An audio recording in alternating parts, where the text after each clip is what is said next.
तो यार कई लोग बोल रहे हैं कि यहाँ फाइनल शॉट में न्यू ब्लैक पैंथर शूरी नहीं बल्कि नाकिया है। तो ऐसे डॉट्स आज क्लियर हो जाएंगे एंड जो भी hidden details, references, Easter eggs हैं वकांडा फॉरएवर के लेटेस्ट ट्रेलर में, उस पर आज हम लोग बात करेंगे। तो इसलिए विदाउट एनी डिले डुबकी लगाते हैं ब्रेकडाउन में।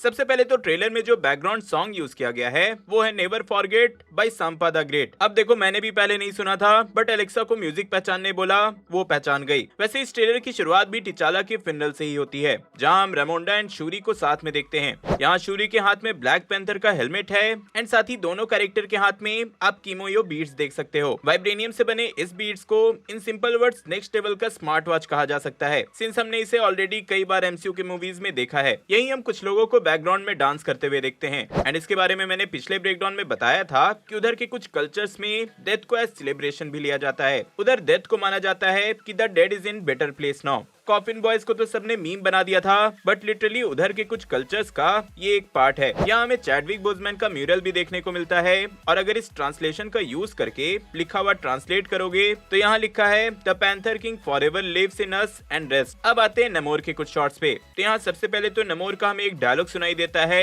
कि only the most broken people can be the great leader. And literally मुझे इस स्टेटमेंट से गेम ऑफ थ्रोन्स की याद आ गई, क्योंकि वहाँ भी किंग ब्रांड द ब्रोकन बना था। चलो इधर उधर के रेफरेंस को साइड में रखें, तो यहाँ हम नमोर को दीवार पे वही ड्रैगन की पेंटिंग करते हुए देखते हैं जो कि हमने पिछले ट्रेलर में देखा था। इसके बारे में एक इंटरेस्टिंग डिटेल भी मिला है जिसके बारे में आगे बताऊंगा। यहाँ पेंट वो एक सी शेल में रखे हुए है और एक तरह से ये उनके ओशन वाले कल्चर को रिप्रेजेंट करता है। देन यहाँ हम नमोर को उसके थ्रोन रूम में एंट्री लेता हुआ देखते हैं, जो कि सही में एपिक लग रहा था। एंड अनलाइक कॉमिक्स ये ऑफिशियली कंफर्म कर दिया गया है कि यहाँ नमोर के किंगडम को एटलांटिस नहीं बल्कि टैलोकैन बोला जाएगा। एंड यहाँ इंटरेस्टिंग ये है कि एक रियल लाइफ एस्टेक एम्पायर के मिथोलॉजी से लिया गया है। आप चाहो तो इसके बारे में पूरा विकिपीडिया पढ़ सकते हो। और हाँ, यहाँ ये भी कंफर्म है कि नमोर यहाँ एक ह्यूमन म्यूटेंट एंड टैलोकैनियन का हाइब्रिड होगा। एक तरह से इनडायरेक्टली नमोर म्यूटेंट ही होगा कॉमिक्स के जैसे। नेक्स्ट शॉट में हम ओकोई को देखते हैं एंड हमें वकांडा के थ्रोन रूम का एक शॉट भी दिखाया जाता है। अब यहाँ भी ऊपर कई सारे टेक्स्ट हैं जो कि मैंने ऑलरेडी पिछले ब्रेकडाउन में ट्रांसलेट कर दिया था, चाहो तो वो देख लेना। देन हमें यहाँ एक स्ट्रक्चर दिखता है ओशन के बीच, जिसपे नमोर की आर्मी हमला कर रहे हैं, और हो सकता है कि यही पॉइंट होगा जहाँ डीप सी से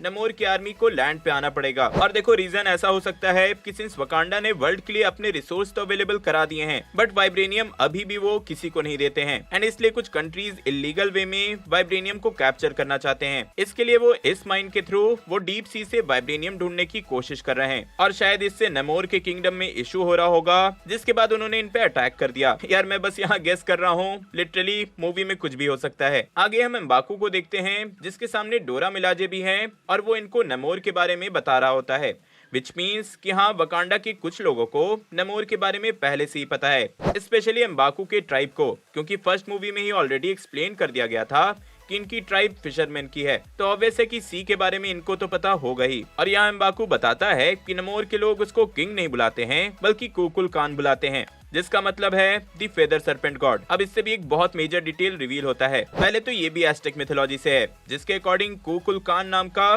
फेदर सर्पेंट गॉड एग्जिस्ट करता है। इस डेटी के कई सारे स्टैचूज, कई सारे पेंटिंग्स एंशिएंट मायन टेम्पल से मिले हैं, एंड लिटरली ये एक सांप और ड्रैगन का मिक्सचर लगता है। और अगर आपको अभी तक ध्यान होगा तो ऐसे ही कुछ नमोर दीवार पे भी पेंट कर रहा था। तो हाँ, इस बार एस्टेक मिथोलॉजी से इन्होंने बहुत कुछ यूज किया है। एंड इसी के नेक्स्ट शॉट में हमें उड़ते हुए नमोर को दिखाया जाता है अपने कॉमिक एक्यूरेट लुक में।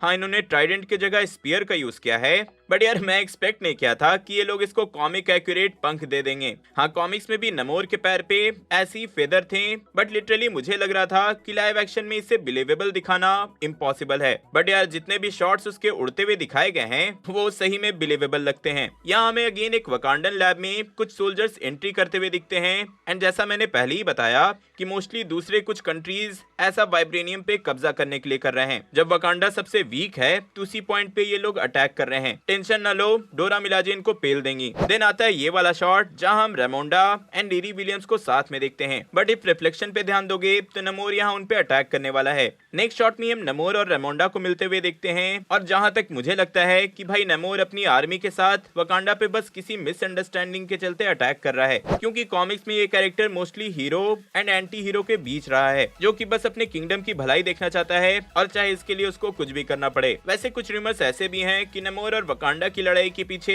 डॉक्टर डूम का हाथ होगा, उसी की ये सारी स्ट्रेटेजी होगी। लेकिन यार ये बस रूमर है, ना ही मानो तो बेटर होगा। देन यहाँ हम एक car and police chase scene देखते हैं, और इस कार में ओकोई है, लेकिन इस कार के नंबर प्लेट से एक इंटरेस्टिंग डिटेल निकलता है। यहाँ आप लैंड ऑफ लिंकन एंड नीचे इलिनॉय लिखा देख सकते हो, और रिरी विलियम्स की जो कैरेक्टर है वो इलिनॉय से ही है। इवन इसी चेस सीन में आप आगे रिरी विलियम्स को भी आयरन हार्ट के आर्मर के साथ उड़ता हुआ स्पॉट कर सकते हो। देन ये वाले शॉट में जहाँ ओकोई का सामना टलोकियन से होगा, टू बी एग्जैक्ट ये कैरेक्टर अटुमा है, एक टलोकियन वॉरियर। यहाँ पर भी हमें वही कार दिख सकता है। तो हाँ, इस पूरे सीक्वेंस में पुलिस चेस के साथ टलोकियन से एक फाइट सीक्वेंस भी होगा, जिसमें आयरन हार्ट भी इन्वॉल्व रहेगी। आगे के कुछ शॉट्स में हमें नमोर का वकांडा पे अटैक दिखाया जाता है, जिसके बाद हम रिरी को उसका आर्मर बनाते हुए देखते हैं। मोस्टली यहाँ वकांडा में वो अपना फर्स्ट आर्मर बनाएगी, जो कि हो सकता है कुछ ऐसा दिखे, या फिर वीएफएक्स से इसे पोस्ट प्रोडक्शन में थोड़ा चेंज कर दिया जाए। हमें यहाँ इवन उसके हेलमेट के अंदर से भी ये शॉट दिखाया जाता है, जो कि लिटरली आपको टोनी स्टार्क की याद दिला देगा। इन द एंड हमें फाइनल शॉट मिलता है ब्लैक पैंथर का, और यहाँ इसकी जैसे एंट्री दिखाई गई है, ऐसी ही सेम एंट्री टिचाला के ब्लैक पैंथर की भी एक बार हुई थी। इसके लैंड होती पर्पल कलर में आप शॉक एब्जॉर्ब होता हुआ देख सकते हो। इस टेक को खुद फर्स्ट मूवी में शूरी ने बनाया था। एंड जैसे ही हेलमेट रिवील होता है, ये भी कंफर्म हो जाता है कि भाई ये शूरी ही है, कोई और नहीं, क्योंकि यहाँ जो हेलमेट पे डॉट्स के पैटर्न है, सेम ऐसी ही पैटर्न में शूरी हमेशा अपने फेस पे मेकअप करती है। पर हाँ, रूमर्स कुछ ऐसे भी हैं कि हमें यहाँ मल्टीपल कैरेक्टर ब्लैक पैंथर के डिफरेंट कॉस्ट्यूम में दिखेंगे। ओवरऑल पूरे ट्रेलर में नमोर वर्सेस वकांडा पे ही फोकस किया गया है, बट मुझे लगता है कि यहाँ कोई मेजर ट्विस्ट होने वाला है, और ये मूवी हमें सरप्राइज करने वाली है। बट लेट्स सी क्या होता है। होप सो कि मेरा ब्रेकडाउन आपको अच्छा लगा होगा। इफ हाँ, तो वीडियो लाइक एंड शेयर करना, एंड इफ मैंने कुछ मिस कर दिया तो वो भी कमेंट में बता देना। एंड ऑब्वियसली चैनल पे न्यू हो तो सब्सक्राइब करके जाना। आदि पुरुष के टीजर पे मेरा रिएक्शन देखने के लिए ऊपर वाली वीडियो देखें, एंड वकांडा फॉरएवर के पिछले ट्रेलर का ब्रेकडाउन देखने के लिए नीचे वाली। मैं जल्दी और नई वीडियो लेकर आऊंगा। टिल देन बी देसी बी नर्ड।